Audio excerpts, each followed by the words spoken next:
Typical injuries we see in rugby players range from broken bones, torn ligaments or tendons and strained muscles. On the training park, obviously my job with the medical team is to try and have no injuries or reduce injuries at all costs. And so, we treat sort of muscle strain or soft tissue injuries as something we can try to avoid.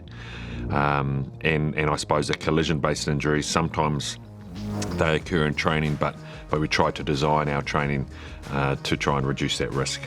Within the All Blacks, if we have a soft tissue injury like a hamstring or a calf muscle or something like that, where we can still exercise but we're sort of progressing back to the field of play, then the Wattbike is where we keep our fitness high.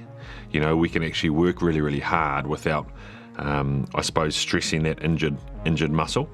And so when the athlete does gradually strengthen that muscle and return to running, they haven't lost any fitness. Often being injured is harder than when you're actually fit and available to play, because we're working hard through the injury, but also to a level so that you don't go backwards. So often you might be doing an extra session every day compared to the main squad.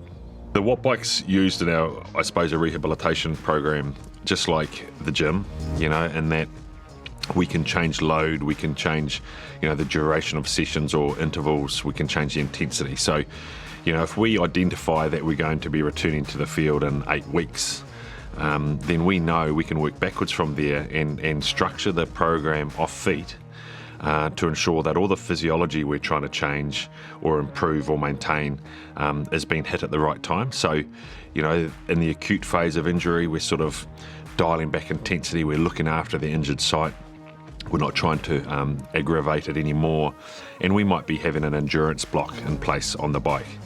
And then as we get closer to running or sprinting, then we start hitting that anaerobic system or that sprint ability. So the Wattbike's really vital to achieve that change in physiology as the muscle's repairing.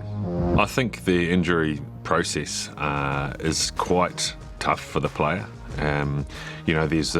There's this mental stress of missed my opportunity, or someone else is getting an opportunity, and I've got to do what I can to ensure that when I do come back, I'm fitter, I'm faster, I'm more powerful. And so the Wattbike allows them to focus on that.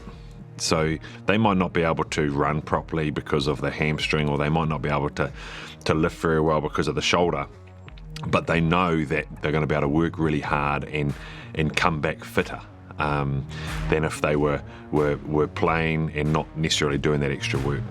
When designing sessions for injured players, it's quite similar to designing sessions for fit and available players, because essentially it's identifying what the athlete needs.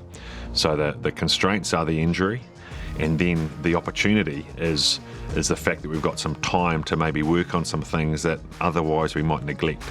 So often we would be looking at the players' last few performances and going, okay, we've now got this injury, there's now this window to load or to increase focus in an area.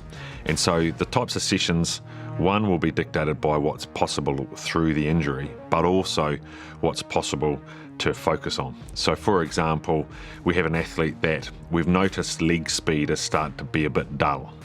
Legs are starting to move a bit slow. And then we have to understand, is that physiology, or is that something where we want to actually hit leg speed? And so if the athlete has a shoulder injury, then we can do what we want with the lower body. And so we might decide, okay, we're going to go through a leg speed phase where the session we prescribe the athlete is all about high cadence and getting those legs moving quicker and quicker and quicker than they are at the moment.